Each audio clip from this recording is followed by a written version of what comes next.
રાત્રે મધરાત 25 જુલાઈ દેવશયની એકાદશી પર કન્યા રાશિના જાતકો માટે 11 મોટી આગાહીઓ આ 4 મહિના તમારા જીવનમાં કંઈક મોટું લાવશે।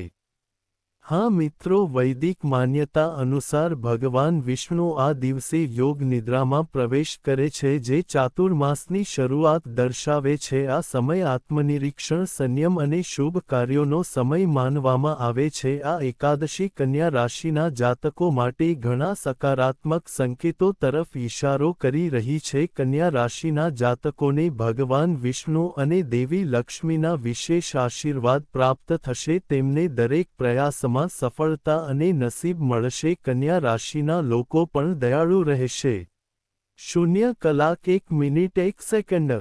ભગવાન વિષ્ણુ અને દેવી લક્ષ્મી તેમના પર ખાસ કરુણા રાખશે, જેનાથી તેમના જીવનમાં સુખ, સમૃદ્ધિ અને પ્રગતિની તકો ઊભી થશે છે। ભાગ્ય પુષ્કળ રહેશે, તમારા પ્રયત્નો સફળ થવાની શક્યતા છે। આ સમયે તમારા માટે આર્થિક આશીર્વાદરૂપ સાબિત થઈ શકે છે। મિત્રો, દેવશયની એકાદશી પર ભગવાનની પૂજા સંપૂર્ણ ધાર્મિક વિધિઓ અને ઉપવાસ સાથે કરવામાં આવે છે। ભગવાનનું યોગિક નિદ્રામાં પ્રસ્થાન તેમની પૂજા અને ઉપવાસનું મહત્વ ઘટાડતું નથી। આ દિવસે ઉપવાસ અને પૂજા કરવાથી ભગવાન વિષ્ણુ તરફથી વિશેષ આશીર્વાદ મળે છે। જ્યોતિષશાસ્ત્ર અનુસાર આ વર્ષની દેવશયની એકાદશી ખૂબ જ ખાસ 0 કલાક 1 મિનિટ 59 સેકન્ડ રહેવાની છે। દેવશયની એકાદશી પર કન્યા રાશિવાળા લોકોને ખાસ ફાયદો થઈ શકે છે। આ સાથે તેમને દેવી લક્ષ્મીનો આશીર્વાદ પણ પ્રાપ્ત થશે। તો ચાલો જાણીએ તે 11 મોટી આગાહીઓ જે તમારા જીવનમાં ખુશીઓ લાવશે। વિડીયોમાં આગળ વધતા પહેલા વિડીયોને લાઇક કરો અને કોમેન્ટ બોક્સમાં સાચા હૃદયથી લખો જય વિષ્ણુદેવ અને જય માં લક્ષ્મી। પ્રથમ આગાહી, દેવશયની એકાદશી પર કન્યા રાશિવાળા લોકોને તેમના નાણાકીય જીવનમાં સારા સમાચાર મળવાની સંભાવના છે। દેવી લક્ષ્મીના આભાર, કન્યા રાશિના જાતકો આર્થિક મજબૂતાઈનો અનુભવ કરશે અને લક્ષ્મીનારાયણના વિશેષ આશીર્વાદ પ્રાપ્ત કરશે।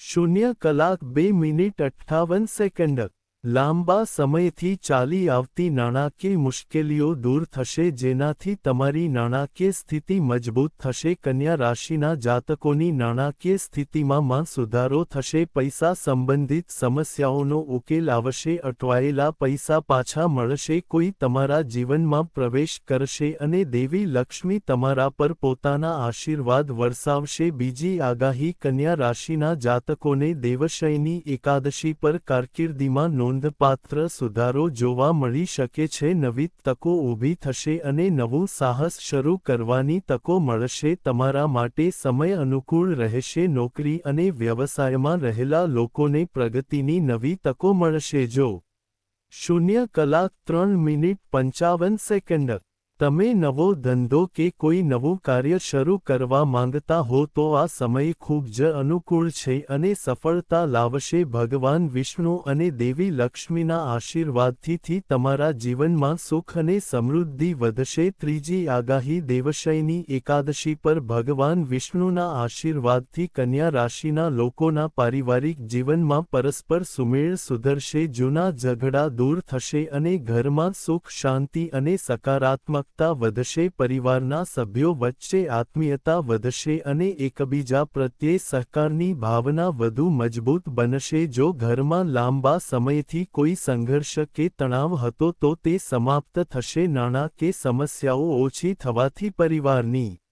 0 કલાક 4 મિનિટ 56 સેકન્ડ જરૂરિયાતો સરળતાથી પૂર્ણ થશે। ભગવાન વિષ્ણુના આશીર્વાદથી પારિવારિક સંબંધોમાં વિશ્વાસ અને પ્રેમ વધુ ગાઢ બનશે। ચોથી આગાહી, ચાતુર્માસ દેવશયની એકાદશીથી શરૂ થશે, જેમાં કન્યા રાશિના લોકોના વૈવાહિક જીવનમાં પરસ્પર સમજણ, મધુરતા અને શાંતિની શુભ શરૂઆત થશે। આ સમયગાળા દરમિયાન ભગવાન વિષ્ણુ 4 મહિના માટે યોગ નિદ્રામાં જાય છે, જેના કારણે શુભ કાર્યો પ્રતિબંધિત છે, પરંતુ જે લોકો પહેલાથી જ પરિણીત છે તેમના માટે આ સમય સંબંધોને મજબૂત બનાવવાનો રહેશે। ભગવાન વિષ્ણુ અને દેવી લક્ષ્મીના આશીર્વાદથી તમારા જીવનસાથી સાથેની કોઈપણ ગેરસમજ દૂર થઈ શકે છે। વિવાહિત જીવન જીવતા 0:05:58 લોકો માટે આ એકબીજા સાથે ગુણવત્તાયુક્ત સમય વિતાવવા માટે અનુકૂળ સમય છે. પાંચમી આગાહી દેવશની એકાદશીના અવસર પર કન્યા રાશિના લોકોના પ્રેમ જીવનમાં ખુશીઓ વધવાની શક્યતા છે. ભગવાન વિષ્ણુ અને દેવી લક્ષ્મીના આશીર્વાદથી તમારા જીવનસાથી સાથેની કોઈપણ ગેરસમજ દૂર થઈ શકે છે. તમને તમારા પ્રેમી અથવા જીવનસાથી તરફથી સંપૂર્ણ સહયોગ મળશે જે તમને ખુશ કરશે. તે રહેશે પરસ્પર વાતચીત દ્વારા સંબંધો વધુ ગાઢ બનશે અને એકબીજાને સમજવાની તક મળશે. જો છેલ્લા કેટલાક દિવસોથી સંબંધોમાં કોઈ મતભેદ કે માનસિક તણાવ હતો તો તેમાં સુધારો થશે. છઠ્ઠી આગાહી દેવશયની એકાદશી પર કન્યા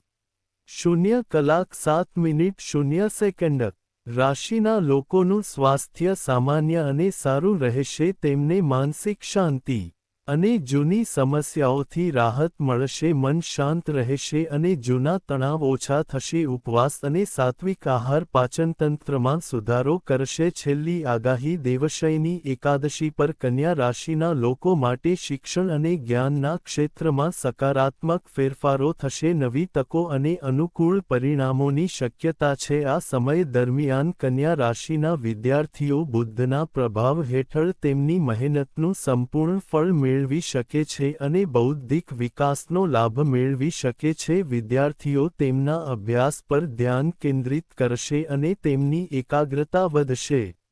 0:08:00 ઉચ્ચ શિક્ષણ અથવા સ્પર્ધાત્મક પરીક્ષાઓની તૈયારી કરતા લોકો સફળતાના નવા માર્ગો શોધી શકે છે. તર્ક અને શૈક્ષણિક પ્રદર્શનમાં સુધારો થશે. એકાદશી પર લીલી મસૂર અથવા લીલા શાકભાજીનું દાન કરો. ભગવાન વિષ્ણુને પીળા ફૂલો અને તુલસીના પાન અર્પણ કરો. આગામી 4 મહિનામાં કન્યા રાશિના લોકોને ભગવાન વિષ્ણુ અને દેવી લક્ષ્મીના આશીર્વાદનો લાભ મળશે. બાકી રહેલા કાર્યોમાં સફળતા અને ભૌતિક સુખ સુવિધાઓમાં વધારો થવાની ખાસ શક્યતા રહેશે. પૈતૃક સંપત્તિ કે જૂના રોકાણોમાંથી સારો નફો થવાની શક્યતા છે. દેવશયની એકાદશીના દિવસે પતિ પત્નીએ બાલ ગોપાલ અથવા 0:08:54 લક્ષ્મીનારાયણની મૂર્તિ સામે સંત ગોપાલ સ્તોત્રનો પાઠ એકસાથે કરવો જોઈએ. આ દિવસે પીળા વસ્ત્રો પહેરીને ભગવાન વિષ્ણુને પીળા ફૂલો અને ચણાની દાળ અર્પણ કરવી જોઈએ અને ગરીબોને પીળા અનાજ કે ચણાની દાળનું દાન કરવું જોઈએ. સાંજે તુલસીના છોડ સામે ઘીનો દીવો પ્રગટાવીને તેની પરિક્રમા કરવી જોઈએ. આનાથી ઘરમાં સુખ શાંતિ આવે છે. કન્યા રાશિના લોકો માટે દેવશયની એકાદશીના દિવસે ભગવાન વિષ્ણુની પૂજા કરવી એ બાળકોના જન્મ માટે શુભ અને ફળદાયી માનવામાં આવે છે. સંત ગોપાલ સ્તોત્રનો પાઠ કરવો અને ગાયોની સેવા કરવી એ ખૂબ જ શુભ અને ફળદાયી